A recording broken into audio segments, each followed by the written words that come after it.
Jésus notre destin, Wilhelm Busch, 14e chapitre. Peut-on parvenir à une certitude dans le domaine religieux? Permettez-moi de vous dire tout de suite clairement. Dans le domaine religieux, on ne peut pas avoir de certitude. La religion est en réalité l'éternelle recherche de Dieu par l'homme, ce qui veut dire inquiétude et incertitude constante. Par contre, l'Évangile est quelque chose de tout à fait différent. C'est en effet la recherche de l'homme par Dieu. C'est pourquoi mieux vaut poser la question sous cette forme: peut-on parvenir à une certitude dans le domaine du christianisme? 1. Nous nous contenterons de rester dans une incertitude inouïe en ce qui touche à Dieu. Il faut dire tout d'abord que nous, les gens d'aujourd'hui, sommes au fond des personnes très bizarres. Lorsque quelqu'un, en pleine forme, a le moindre petit bobo, il se précipite chez le docteur et lui demande « Docteur, j'ai vraiment très mal là. Qu'est-ce que c'est ?» Il veut savoir exactement à quoi s'en tenir. Prenez le cas d'une famille qui cherche une bonne. Une offre se présente, la maîtresse de maison lui déclare alors « Vous aurez votre propre chambre. Une eau chaude et froide, un téléviseur et une radio avec tourne-disque. Vous aurez également votre jour de sortie entièrement libre, une fois par semaine. » « Tout cela, c'est très bien, répond la fille, mais je voudrais savoir ce que je vais gagner à la fin du mois. « Écoutez, répond la dame, nous nous mettrons d'accord là-dessus à l'occasion, car je veux d'abord voir ce que vous savez faire. » « Eh bien non, pas question, rétorque la fille. À cette condition, je n'accepte pas. Je veux d'abord connaître mon salaire. » La bonne a-t-elle raison? Bien sûr, n'est-ce pas? Lorsque nous répondons à une offre d'emploi, la question la plus importante est bien en effet, quel sera le montant de mon salaire? Ou bien, quelle sera l'échelle de mon traitement? Nous voulons donc savoir à quoi nous en tenir. Ainsi, dans les questions d'argent, nous ne tolérons pas de rester dans l'incertitude. De même, dans tous les domaines de la vie, nous voulons savoir à quoi nous en tenir. Par contre, dans le domaine de loin le plus important, c'est-à-dire dans notre relation avec le Dieu vivant, nous acceptons un curieux état de confusion. Il y a bien des années déjà, j'ai tenu des réunions à Augsbourg sous une tente dans un endroit nommé le Prarer. Le Plarer. C'est sur cette place qu'a lieu habituellement la kermesse. Les organisateurs de ces réunions eurent une idée géniale. Puisque le samedi soir, on s'en donnait toujours à cœur joie sur les lieux de distraction, ils décidèrent donc, nous allons organiser une réunion le samedi à minuit. De plus, aucune annonce publique n'avait été passée au préalable, car nous ne voulions pas avoir à cette soirée tous les bons chrétiens, bons entre guillemets, poussés par la curiosité. Et sur le coup de 11h30, mes amis partirent donc en voiture ramasser tous les noctambules qui sortaient des lieux de distraction devant fermer à minuit, ainsi que des garçons de café qui rentraient chez eux, des servantes qui avaient fini leur travail. Sans cesse, les voitures déversaient leur contenu devant la tente. Et lorsqu'à minuit je suis monté sur le podium, j'avais devant moi une assistance comme j'en ai rarement eu. C'était extraordinaire. Certains étaient légèrement gris. Il y avait assis juste devant moi un gros bonhomme, un cigare à moitié mâché dans la bouche, et sur la tête un chapeau que mes jeunes appellent un chapeau melon. Je pensais en moi-même, pourvu que tout cela finisse bien. Je pris alors la parole, et au moment où pour la première fois j'ai prononcé le mot Dieu, le gros bonhomme au melon m'a interrompu en criant « Mais cela n'existe pas, voyons !» Un éclat de rire général s'ensuivit. Me penchant sur le pupitre, je lui ai demandé « Savez-vous avec certitude que Dieu n'existe pas? En êtes-vous sûr à 100%? » Là-dessus, en se grattant la tête, il fit glisser son melon en avant, roula le reste de son cigare dans l'autre coin de sa bouche et finit par dire « Eh bien, on ne peut être sûr de rien là-dessus. » Je lui ai alors ri au nez et j'ai confirmé « Désolé, moi, j'ai une réponse sûre à ce sujet. » « C'est un peu fort, répliqua-t-il. Comment pouvez-vous avoir une réponse sûre en ce qui touche à Dieu? » Je lui ai expliqué alors que c'est en Jésus que j'avais une réponse sûre en ce qui concerne Dieu. Et à ce moment-là, d'un seul coup, un grand silence se fit dans cette assemblée. êtes-vous parvenu à une totale assurance en ce qui concerne Dieu? Je pose maintenant la question aux chrétiens. Pouvez-vous dire, j'en suis persuadé, à pouvoir le jurer, mon acte de culpabilité est déchiré et son paiement a été effectué? Quelle est votre réponse à vous? Est-elle « bah » ? Oui, je crois bien. Voyez-vous, il est tout de même étrange qu'en ce qui concerne Dieu, les païens et les chrétiens tolèrent volontiers de vivre dans un doute avéré et sans aucune assurance. Si je me promenais en ville, je posais aux hommes que je rencontre la question suivante. « Dites-moi, croyez-vous qu'il existe un Dieu vivant ?» Ils me répondraient « Oui, il en existe probablement un. » Probablement un. Mais si je poursuivais mon investigation, « Lui appartenez-vous » On me répondrait alors « Je ne sais pas ».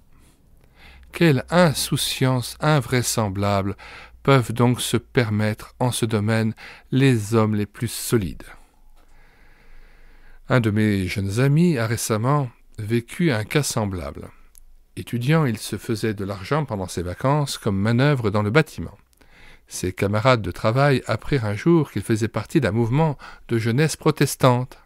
« Dis donc, tu es avec le pasteur Bush ?»« Oui, répondit-il. Suffit alors une mise en boîte en règle. »« Tu vas même peut-être au culte tous les dimanches ?»« Bien sûr. Tous les dimanches. En effet, chaque dimanche. »« Chaque dimanche, mais tu es complètement fou. »« Pas du tout. Et je vais même en semaine à l'étude biblique. »« Eh bien alors, tu dois être un peu marteau. » Et du même coup, il reçut sur la tête « Les bondieuseries ne servent qu'à duper les gens. Le christianisme a échoué tout entier, bien qu'il ait eu plus de 2000 ans pour lui. La Bible n'est qu'une énorme plaisanterie. » En bref, le jeune homme fut vraiment l'objet d'une risée générale, mais ayant les reins solides, il supporta tout patiemment. Lorsque les gars eurent fini, il dit « Étant donné votre point de vue sur le christianisme, je peux donc en conclure que tous, tant que vous êtes, vous n'appartenez plus à une église. » Silence. L'un des plus âgés reprit « Qu'est-ce que tu veux dire par ne plus appartenir à une église ?»« Écoute mon vieux, moi aussi je crois au bon Dieu. Tu as l'air de dire qu'il n'y a que toi qui es chrétien. Moi aussi je suis chrétien. Moi aussi je crois au bon Dieu. » De leur côté, les autres suivirent. En plus, avec tes façons de te prendre pour quelqu'un de meilleur que nous aussi, nous sommes des chrétiens, nous croyons aussi au bon Dieu. D'un seul coup, les rôles étaient changés. Brusquement, ils braillaient tous en chœur. Nous aussi, nous croyons au bon Dieu. Et nous aussi, nous sommes des chrétiens. Et quand ils se furent tus, mon ami répliqua. Mais alors pourquoi vous moquez-vous de moi? Réponse. Écoute, tu nous énerves à la fin. Avec toi, on ne peut pas parler. Vous voyez, c'étaient des hommes du bâtiment, costauds, capables, après avoir bien transpiré, de vider quelques bouteilles de bière, mais qui pourtant pouvaient tout d'abord se moquer du christianisme à gorge déployée, pour ensuite s'offusquer. Un instant, nous aussi, nous sommes chrétiens. Mais alors, qu'en est-il finalement? N'est-ce pas, au fond, bouleversant? Quant à Dieu, on se permet d'en rester à la plus grande incertitude qui soit, tantôt païen, tantôt chrétien. N'ai-je pas raison? Je crains fort que la plupart d'entre vous ne soient aussi inconséquents et ne vivent dans cette confusion. 2. La Bible parle de certitude resplendissante. Peut-être allez-vous maintenant me demander, en proie au désarroi, « Pasteur Bush, la foi chrétienne peut-elle entrer dans le domaine de la certitude ?» Le hic dans le christianisme ne repose-t-il pas justement sur le fait que l'on n'est sûr de rien et que tout est une question de foi? J'ai entendu dire, il y a peu de temps, quelqu'un prononcer la fameuse phrase dont on m'a si souvent rebattu les oreilles au cours de ma vie. Je sais que 2 et 2 font 4, mais dans ce qui touche au christianisme, on ne peut rien savoir, on en est réduit à croire simplement.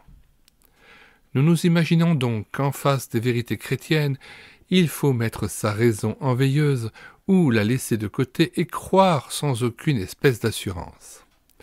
C'est là ce que pensent la plupart des gens. Quelqu'un d'autre m'a déclaré, bien en face, « Pasteur Bush, vous, les chrétiens, vous n'êtes même pas d'accord entre vous. Il y a les catholiques, les protestants et autres sectes. De plus, parmi les protestants, on trouve des luthériens, des réformés et bien d'autres encore. Qui a raison ? Je pense que toute la chrétienté est au fond convaincue que la foi chrétienne est ce qu'il y a de moins sûr et de plus douteux. Mais cela est une erreur monumentale. En effet, je ne peux savoir ce qu'est le christianisme que par le Nouveau Testament, dont chaque ligne est remplie d'une certitude resplendissante. Sur ce point, vous pouvez me faire confiance. Il est ridicule que la chrétienté puisse vivre un tel manque de certitude. Mais cela n'est pas la faute du christianisme, absolument pas. Car tout le Nouveau Testament est rempli d'une certitude resplendissante. Je vais vous dire cela en 2 mots. On peut y trouver la très grande certitude que Dieu est vivant. Il ne s'agit pas là d'un être suprême, ni d'une providence, pas plus que du destin ou du bon Dieu, mais de Dieu, le Père de Jésus-Christ, qui est vivant. D'où tirons-nous ceci ? Parce que Dieu s'est révélé en Jésus. C'est là la raison pour laquelle nous en avons une connaissance absolue. Ouvrez la Bible où vous voudrez. On n'y traite pas de problèmes religieux, mais il y est dit « Dieu est vivant, il s'est révélé en Jésus ». Et l'homme qui vit sans Dieu vit mal, il vit dans l'erreur et l'équivoque. Dans la Bible, il y a aussi cette certitude que ce Dieu qui peut détruire les peuples et qui exercera son jugement, même d'un amour ardent. Il est dit dans l'Épître aux Romains, chapitre 8, et cela n'est pas une supposition. J'ai l'assurance, notez bien l'assurance, que ni la mort, ni la vie ne pourra me séparer de l'amour de Dieu manifesté en Jésus-Christ notre Seigneur. L'amour de Dieu est venu à nous en la personne de Jésus. Cela, nous ne le supposons pas, c'est une certitude. Où est l'amour de Dieu ? Il nous a aimés en Jésus. Des disciples de Jésus chantent « J'adore la puissance de l'amour qui se révèle en Jésus. Savez-vous cela ? En êtes-vous conscient ?» Certains hommes dans la Bible ont acquis la certitude d'appartenir à Dieu. David, dans le psaume 49, affirme « Dieu sauvera mon âme du séjour des morts, car il m'a accueilli. » Non pas « j'espère que je serai un jour sauvé », mais « je sais qu'il m'a accueilli ». Ou bien encore, Dieu nous a délivrés de la puissance des ténèbres et nous a transportés dans le royaume du Fils de son amour. Des disciples de Jésus aujourd'hui ont vécu une transformation dans leur existence grâce à Jésus, et cela ils le savent. Plus loin, nous savons que nous sommes passés de la mort à la vie. Nous savons. Pouvez-vous aussi dire cela ? Ou bien, son esprit rend témoignage à mon esprit que je suis un enfant de Dieu. Le verset dit « Je suis ». La Bible est pleine de certitudes. D'où peut donc bien venir cette phrase insensée, bien connue dans notre pays ? Je sais que 2 et 2 font 4, mais pour ce qui touche au christianisme, on ne peut rien savoir, on en est réduit à croire simplement. Pour moi, que 2 et 2 fassent 4, cela je le sais, mais que Dieu soit vivant, j'en suis encore plus certain. Que 2 et 2 fassent 4, cela je le sais, mais que Dieu nous aime en la personne de Jésus, j'en suis encore plus sûr. Les hommes qui se sont convertis au Dieu vivant peuvent affirmer quant à eux. Que 2 et 2 fassent 4, cela nous le savons, mais que nous soyons devenus enfants de Dieu, nous en sommes encore plus convaincus. Je vous pose maintenant cette question. Où trouver de nos jours dans la chrétienté une assurance aussi resplendissante ? Où donc ? C'est à cela que l'on remarque que nous avons un petit peu trop abandonné la Bible et qu'il nous faut à nouveau y revenir. Finissez-en avec cette dose trop minime de christianisme. N'avoir que cette dose minime ne sert à rien. Ce qui vaut vraiment la peine, c'est l'état du chrétien biblique. Cela seul vaut la peine, être en effet assuré que Dieu est vivant, qu'il m'aime d'un amour ardent, que je peux lui appartenir, cela vaut vraiment la peine. Tout le reste ne sert à rien. Cette même assurance éblouissante ressort de tous les cantiques. J'aimerais juste vous en citer quelques exemples. Maintenant, je le sais, je le crois fermement, je le proclame aussi sans crainte, Dieu le plus grand et le meilleur est mon ami et mon Père. J'ai toujours fait prononcer cela aux jeunes que je préparais pour la confirmation sous cette forme. Maintenant, je le sais et le crois fermement. Si bien que le jour de la confirmation, face aux parents, il le vociférait d'une voix si forte que tous les parents en sursautaient et en avaient l'attention attirée, car je voulais qu'ils aient bien appris cela. L'état de chrétien n'est pas un cheminement dans un brouillard humide. Le véritable état de chrétien est, au contraire, une certitude tout à fait solide et resplendissante. Tenez encore ce passage dans un autre cantique. Le fondement sur lequel je me base, c'est Christ et son sang, ou bien encore, je sais à qui je crois, je sais ce qui demeure ferme, quand tout ici-bas dans la poussière est emporté comme du sable et de la paille. Permettez-moi maintenant d'exprimer ce sentiment d'assurance d'une autre manière. La certitude qui touche à l'état du chrétien signifie savoir objectivement que Dieu est vivant et que la révélation qu'il nous a faite en la personne de Jésus est la vérité. Même si le monde entier la refuse et se refuse à ce que Jésus soit mort et ressuscité pour la réconciliation et le salut des pécheurs, et même si personne ne veut faire bon usage de Jésus. Mais la certitude qui touche à l'état du chrétien signifie aussi savoir subjectivement que Dieu est vivant, qu'il s'est révélé en Jésus, qu'il est mort et ressuscité, parce que j'ai accepté cela personnellement pour moi, dans un acte de foi convaincu. Même si 10 000 savants déclaraient à un jeune homme croyant que Jésus n'est pas ressuscité, il pourrait, lui, leur rendre ce témoignage. Très estimés, messieurs les savants, moi je sais que mon libérateur est vivant. Si le monde entier l'a contredit, la foi, elle, peut affirmer « Je sais en qui je crois ». Si vous me submergiez de réfutations scientifiques, je répondrai alors « Ma connaissance à moi est plus valable ». Si le monde entier enfin doutait, je dirai alors « Personnellement, j'en ai la certitude ».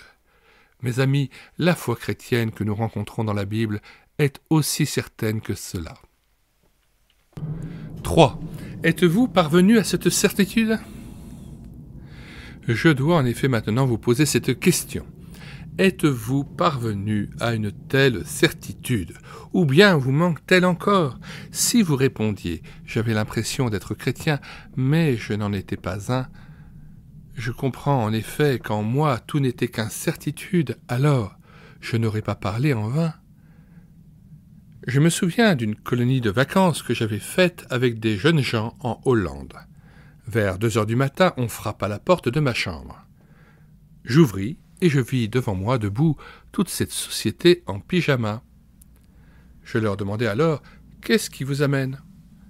L'un d'eux me répondit « Nous pensions être chrétiens, mais nous venons de nous rendre compte que nous ne le sommes pas encore devenus. » Et cela les avait tracassés au point qu'ils voulaient faire le point à 2 heures du matin.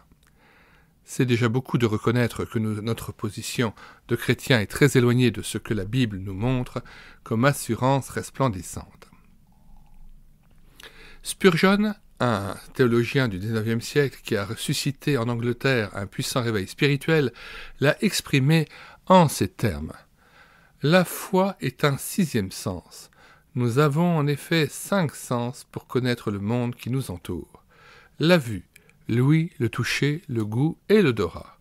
Tels sont les 5 sens avec lesquels nous pouvons capter ce monde en 3 dimensions. Un homme qui ne vit qu'avec ces 5 sens-là peut alors se demander « Mais où Dieu peut-il donc se trouver? Je ne le vois pas. » Jésus non plus, je ne le vois pas.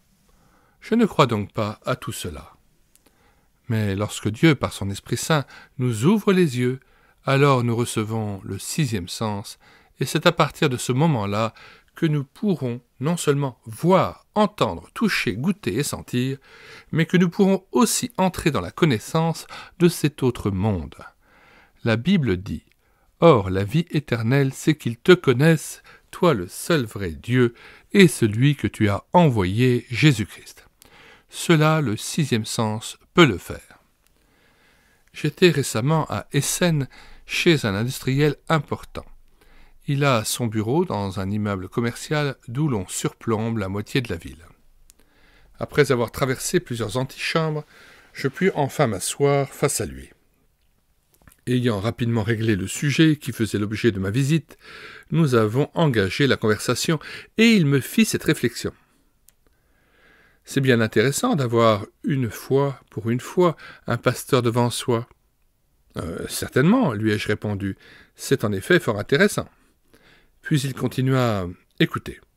Après la guerre, j'ai participé de temps en temps à des sessions de formation, mais j'ai finalement eu l'impression que... Allez, ne vous tracassez pas, allez-y carrément, lui dis-je pour l'aider un peu. J'ai des nerfs à toute épreuve. J'ai l'impression en effet, reprit-il, que le christianisme est tout de même quelque chose qui manque de clarté, car on avait traité des sujets comme le chrétien et l'économie, le chrétien et l'argent, le chrétien et son église, mais finalement, on ne m'a jamais dit ce qu'un chrétien doit être en réalité. Cela, les gens, apparemment, ne le savent pas eux-mêmes. Assis dans ce magnifique bureau, je venais de recevoir ainsi tout simplement en pleine figure « Cela, les gens apparemment ne le savent pas eux-mêmes. » Permettez-moi de vous dire que vous vous trompez. Étonné, il me posa la question « Vous pouvez donc me dire ce qu'est un chrétien ?» Oui, je vais vous le dire très clairement. Il n'y a rien de confus à ce sujet. « Ah bon ?» reprit-il d'un air moqueur. « Les uns disent qu'un chrétien est celui qui n'a pas de problème avec la police, les autres affirment qu'un chrétien est celui qui est baptisé et enterré religieusement. » Monsieur le Président, directeur général, laissez-moi vous dire ce qu'est un chrétien. Tenez-vous bien, un chrétien est un homme qui, du fond du cœur, peut affirmer « Je crois que Jésus-Christ est vrai Dieu, né du Père de toute éternité, vrai homme, né de la Vierge Marie, je crois qu'il est mon Seigneur et qu'il m'a sauvé, moi, homme pécheur et condamné. » Monsieur le Président, directeur général, vous êtes cet homme pécheur et condamné? Il acquiesça de la tête. Cela, il le comprenait, il l'avoua. Cela, nous le sommes en effet. Bien, ai-je alors continué. Lui qui m'a sauvé, moi, homme pécheur et condamné, moi, qu'il s'est acquis et a arraché du domaine du péché, de la mort et de la puissance de Satan. Monsieur le Président directeur général, acquis et arraché de la puissance de Satan. Il approuva encore de la tête, car il en connaissait un bout en ce domaine. Je poursuivis alors. Acquis et arraché non pas avec de l'or et de l'argent, mais par son sang saint et précieux, par ses souffrances et sa mort innocente, pour que je lui appartienne. Voyez-vous, celui qui peut confesser « Je suis la propriété de Jésus, il m'a racheté de mes péchés, de la mort et de l'enfer par son sang, et qui peut dire « Cela, j'en ai l'assurance, cet homme-là est un chrétien. » Monsieur le Président directeur général. Le silence emplit un moment le bureau, puis cet homme me demanda « Mais alors, comment y arriver ?» « Comment y arriver ?» Je lui ai répondu « Écoutez, je viens d'apprendre par votre secrétaire que vous allez partir en vacances. Cet après-midi, je vais vous faire parvenir un Nouveau Testament que vous emporterez avec vous. Vous lirez chaque jour un passage de l'Évangile de Jean, puis vous prierez. C'est comme cela que vous y arriverez. Comprenez-moi. La position du chrétien telle que je la trouve dans le Nouveau Testament, c'est avoir la certitude que les vérités objectives qui sont avancées sont vraies, que je peux me les approprier subjectivement par la foi, et que de la sorte je puisse être sauvé. Avez-vous cette certitude-là? En ce qui me concerne, je ne pourrais pas vivre si je ne savais pas si Dieu m'a adopté. J'ai demandé un jour à un jeune homme « Aimes-tu Jésus ?»« Oui. »« Sais-tu qu'il t'a adopté? Lui appartiens-tu » En fait, je ne suis pas très sûr, je dois livrer encore tant de combats. » Eh bien, lui ai-je répondu, moi je ne pourrais pas vivre comme toi. Il faut bien que tu saches tout de même s'il t'a accepté ou non. Vous, chrétiens qui êtes dans l'incertitude et qui ne savez même pas si Dieu existe ou non, mais qui savez très exactement où en sont vos finances, vous n'êtes sûr de rien en ce qui concerne Dieu. En réalité, vous n'êtes pas chrétien. Et selon le Nouveau Testament, sont chrétiens ceux qui peuvent affirmer « Je crois que Jésus-Christ est devenu mon Seigneur ». Il me faut insérer maintenant cette histoire drôle que vous connaissez peut-être déjà. Le général von Biban racontait qu'un jour, au cours d'une manœuvre, en traversant une forêt à cheval, il était passé un peu trop près d'un arbre et avait déchiré un morceau de son uniforme. Évidemment, pour un général, cela ne faisait pas très bien. Et lorsqu'il arriva le soir au cantonnement, il trouva quelques soldats assis sur une murette. Arrêtant son cheval, il s'adressa à eux en ces termes. « Y en a-t-il un parmi vous qui soit tailleur ?» L'un d'entre eux se précipita vers lui comme une flèche, se mit au garde-à-vous et dit « Oui, mon général. » Le général von Biban lui ordonna « Venez de suite dans mon quartier général à l'hôtel de l'Agneau pour repriser mon uniforme. » À cela, le soldat répondit « Mais je ne sais pas coudre, mon général. »« Comment vous ne savez pas coudre ? Enfin, vous êtes bien tailleur. »« Excusez-moi, mon général, je m'appelle tailleur, mais je ne suis pas tailleur. » En racontant cette anecdote personnelle, le général von Biban fit ce très bon commentaire. Il en est de même pour la plupart des chrétiens. Si on leur pose la question de leur appartenance religieuse, ils répondent « chrétien »,« protestant ». Et en réalité, ces gens-là devraient dire « je m'appelle chrétien, mais je ne suis pas chrétien ».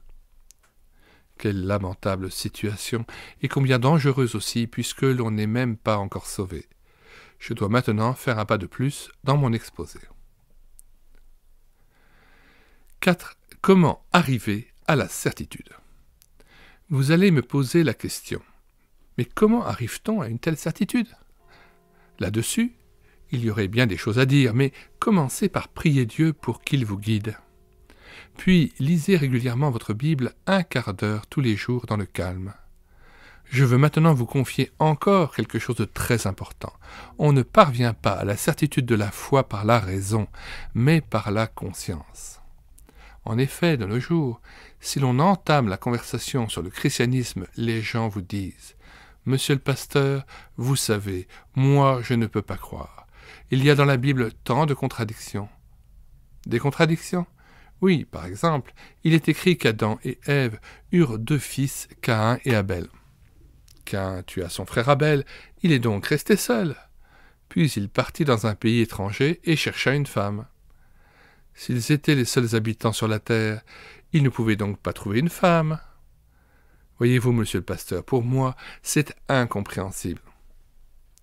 Vous avez, vous aussi, je suppose, entendu cette histoire, et c'est ainsi qu'en Allemagne, les gens se créent un argument pour ne pas croire en Dieu.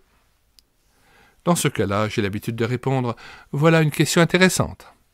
Voici une Bible, tenez. Trouvez-moi maintenant le passage où il est écrit que Caïn partit pour un pays étranger et qu'il y cherchait une femme. » Les gens se mettent alors à rougir, et je poursuis. Si vous refusez ainsi la Bible dans laquelle des milliers de personnes sensées ont trouvé la foi, et que vous vouliez être encore plus intelligent qu'elles, vous avez certainement étudié la Bible à fond. Où se trouve donc ce récit au fait ? Il s'avère alors qu'ils ne le savent même pas. Je leur trouve la page, et en fait le texte ne s'exprime pas du tout de cette façon-là. Il dit qu'un partit pour un pays étranger, et il connut sa femme. Sa femme, il l'avait en réalité emmenée avec lui. Mais alors, qui était cette femme ? Il est dit auparavant qu'Adam et Ève eurent beaucoup de fils et de filles. Sa femme était donc sa sœur. Il est dit expressément dans la Bible que Dieu voulut que toute l'espèce humaine ne descende que d'une seule lignée. Au début, donc, frères et sœurs durent se marier ensemble. Plus tard, Dieu interdit les mariages consanguins. Est-ce clair ? D'accord. Je fais constater à ces interlocuteurs. Au fond, vos objections s'écroulent du même coup. Est-ce que logiquement ces gens-là sont donc arrivés à la foi ? Pas du tout. Ils ont tout de suite une autre question en réserve. Oui, mais monsieur le pasteur, dites-moi un peu, et cela continue. On peut alors se rendre à l'évidence. On pourrait répondre aux 100 000 questions de quelqu'un sans qu'il soit pour autant plus au clair pour cela. La foi ne suit pas le chemin de la raison, mais celui de la conscience. À Essen, l'un de mes prédécesseurs fut le pasteur Julius Daman, un prédicateur artisan du réveil spirituel dans cette ville. Un jeune homme vint un jour lui rendre visite pour lui poser, parmi d'autres questions du même ordre, celle précisément touchant la femme de Caïn. Alors M. Daman, écartant ces questions d'un geste de la main, lui répondit « Jeune homme, Jésus-Christ n'est pas venu pour répondre à des chicaneries, mais pour sauver les pécheurs. Lorsque vous serez conscient d'être en état de péché, vous pourrez revenir. Ce sont les gens dont la conscience est inquiète, les gens qui savent. Ma vie ne tourne pas rond, je n'arrive pas à me sortir de mes problèmes. Ce sont ces gens-là qui peuvent apprendre à croire au Seigneur et au Sauveur, et leur intelligence suivra, mais seulement après. Voici maintenant une histoire dont j'ai été un jour témoin et que je me dois d'insérer ici. Arrivant un jour dans une chambre d'hôpital, je trouvai là 6 hommes alités. Au moment où j'entrais, ils me saluèrent tout contents. « Monsieur le pasteur, c'est vraiment gentil de venir nous voir. Nous avons une question à vous poser. »« Ah, répondis-je, une question c'est très bien. Quel genre de question ?» D'un seul coup d'œil, je me rendis compte tout de suite qu'ils m'avaient préparé un piège. L'un d'eux, sous l'œil attentif des autres, me demanda alors « Vous croyez bien à la toute-puissance de Dieu ?»« Oui, en effet, j'y crois. »« Alors, question. Votre Dieu peut-il créer une pierre qui soit lourde au point qu'il ne puisse pas lui-même la soulever ? Vous voyez l'astuce ? Si je dis oui, c'est que Dieu n'est pas tout-puissant, et si je dis non, c'est qu'il n'est pas tout-puissant non plus. Votre Dieu peut-il créer une pierre qui soit lourde au point qu'il ne puisse pas lui-même la soulever ? Je réfléchis un instant. Dois-je me lancer dans une explication ?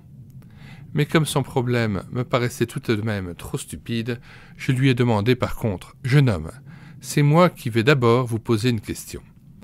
Avez-vous passé des nuits blanches à cause de cela ?»« Des nuits blanches ?» reprit-il stupéfait. « Bah, non !» J'ai alors continué. « Voyez-vous, je dois ménager mes forces. C'est pourquoi je ne peux que répondre aux questions qui laissent les gens sans sommeil. Jeune homme, soyez assez gentil de me dire la raison qui fait que vous restez sans sommeil. » Il me répondit alors sans hésiter, « C'est l'histoire avec ma petite amie. Elle attend un enfant et nous ne pouvons pas encore nous marier. »« Voilà, ai-je fait remarquer, c'est donc là la raison de vos insomnies. Alors parlons de votre problème. »« Si vous voulez, s'étonna-t-il. Mais qu'est-ce que cela a à voir avec le christianisme ?»« Eh bien, ai-je continué, votre histoire de la pierre n'a aucun rapport avec le christianisme, mais cette affaire avec votre amie, elle, en a un. Voyez-vous, vous vous êtes rendu coupable, vous avez transgressé le commandement de Dieu, vous avez séduit cette fille, et maintenant, vous êtes en train de vous casser la tête pour savoir comment vous pourriez vous tirer d'affaire en commettant un péché encore plus grand.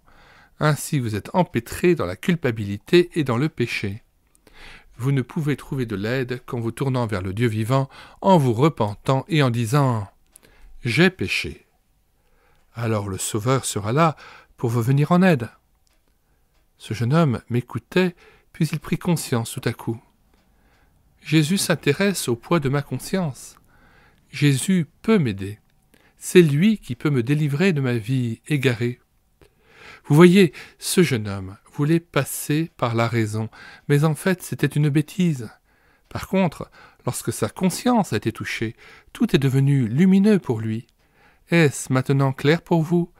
Nous ne parviendrons pas à la certitude du salut en trouvant des réponses à des questions pointilleuses, mais en nous fiant à notre conscience et en avouant un jour « j'ai péché ». C'est alors que nos yeux s'ouvriront au Sauveur, cloué à la croix, et que nous pourrons comprendre « tes péchés te sont pardonnés » et ensuite « Jésus m'a adopté ». Le chemin passe par la conscience et non pas par la raison. Si l'on veut arriver à la certitude du salut, il faut, passez-moi l'expression, prendre un risque. Il y a souvent des vitraux dans les églises. Si vous les regardez du dehors le jour, ils semblent obscurs. On ne distingue pas grand-chose des couleurs. Mais si vous pénétrez à l'intérieur de l'église, tout à coup les couleurs prennent vie. C'est exactement la même chose avec la foi chrétienne. Aussi longtemps que l'on veut la regarder de l'extérieur, on n'y comprend rien. Tout est sombre. Il faut entrer, c'est-à-dire qu'il faut oser faire un pas avec Jésus. Il faut s'en remettre, se confier à ce Sauveur. Alors tout devient clair. C'est le pas de la mort vers la vie, et l'on comprend d'un seul coup tout le christianisme. Le Seigneur Jésus prêcha un jour à des milliers de gens qui l'écoutaient. À un moment, il prononça une phrase terrible. « Tel que vous êtes, vous ne pouvez pas entrer dans le royaume de Dieu. Vous devez naître de nouveau. Votre nature, si bonne soit-elle, ne sert de rien pour entrer dans le royaume de Dieu. » Alors, dans les derniers rangs, quelques hommes se levèrent. « Venez, partons, ces paroles sont par trop insolentes. » Puis ces 3 hommes s'en allèrent. Les ayant vus, 6 femmes se dirent « Ces hommes sont partis, venez, nous partons aussi. » Et voyant cela, des jeunes chuchotèrent « Les hommes s'en vont, les femmes s'en vont, allez, venez. » Alors la foule commença à se disperser. Cela doit être terrible.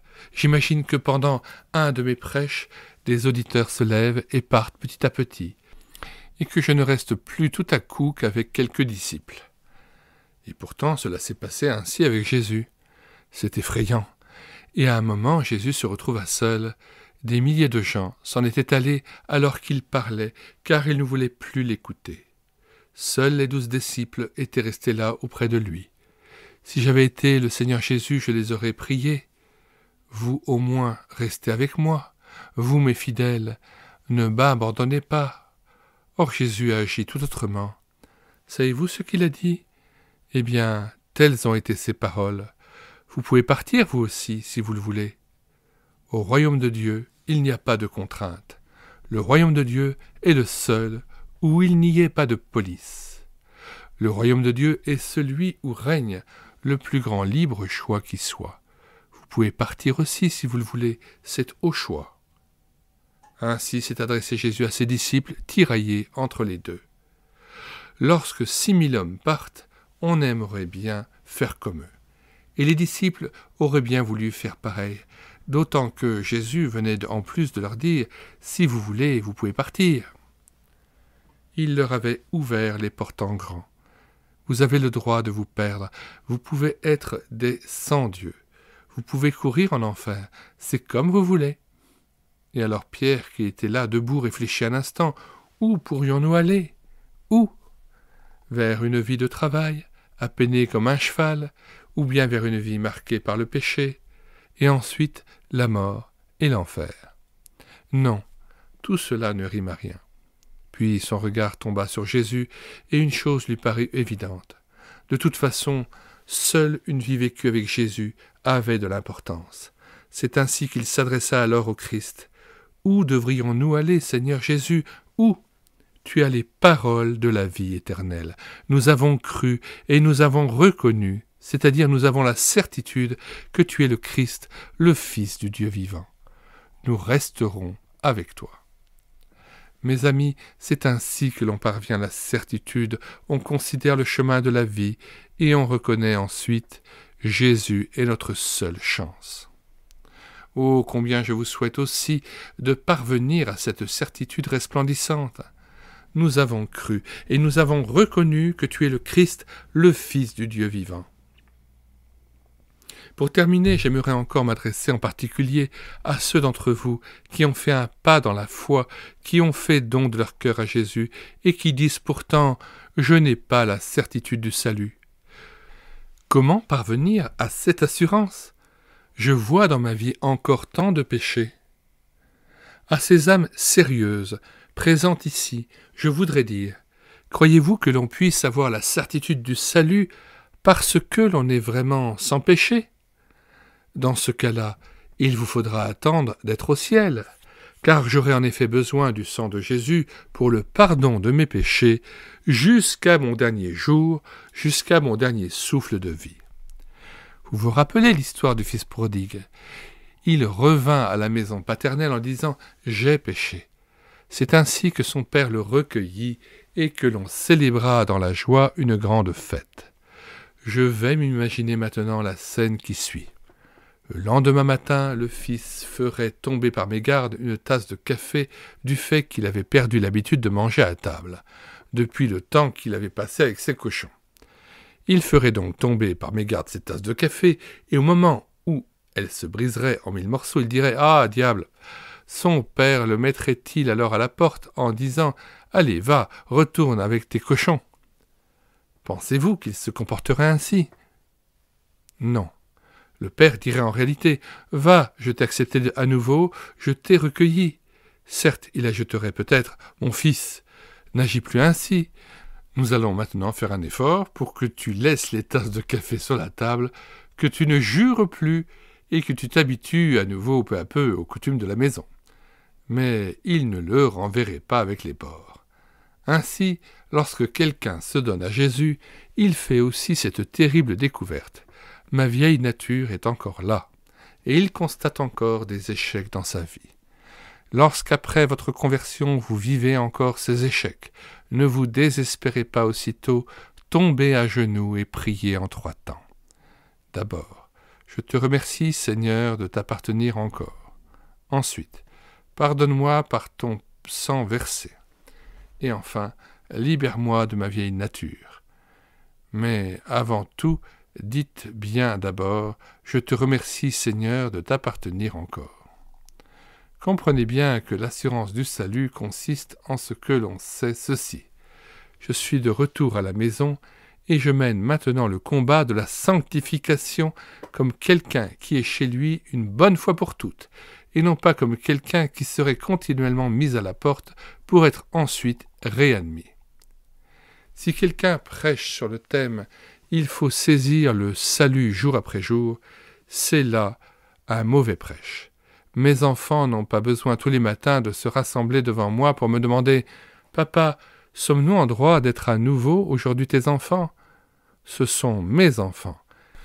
Et celui qui est devenu enfant de Dieu, c'est un enfant de Dieu qui mène son combat pour la sanctification en qualité maintenant d'enfant de Dieu.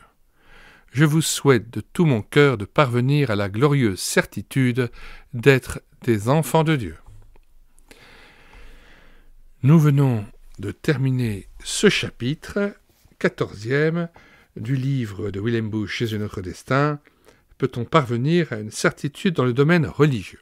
Nous mettons dans les commentaires de cette vidéo le lien d'accès à la page de téléchargement de cet ouvrage de William Bush, Jésus notre destin, à partir du site internet médiathèquechrétienne.fr, site destiné à préserver et remettre en honneur les ouvrages épuisés et non réédités de la littérature chrétienne, comme l'est cet ouvrage de William Bush, Jésus notre destin, qui était autrefois édité par les éditions Brunen Verlag, mais ces éditions EBV n'existant plus, eh bien cet ouvrage n'a pas pu être à nouveau réimprimé, et c'est pour ça que nous l'avons numérisé et mis à votre disposition sous la forme d'e-book, afin que vous puissiez le télécharger en PDF ou en Word sur médiathèquechrétienne.fr. Nous vous invitons aussi à regarder dans la page d'accueil de ce site internet tous les autres ouvrages de William Bush que nous avons numérisés, mais aussi tous les centaines d'autres ouvrages que nous mettons à votre disposition